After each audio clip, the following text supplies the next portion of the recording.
આ અવસર મળ્યો છે, કદાચ આ અવસર માનવી વ્યર્થ ગુમાવી દે. નારદજીને એવું હતું કે ભજનોમાં લખ્યું છે, આ અવસર તારો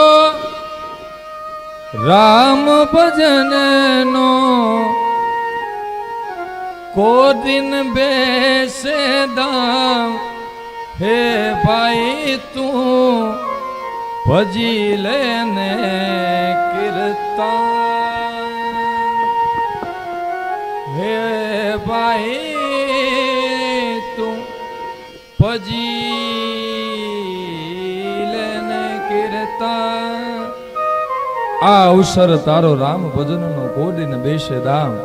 કે માનવીનો દેહ મળ્યો એટલે નારદજીને તેમ હતું કે માનવીનો દેહ મળ્યું છે તો માનવી તો નિત્ય ભગવાનનું ભજન કરતો હશે, ભગવાનનું નામ લેતો હશે.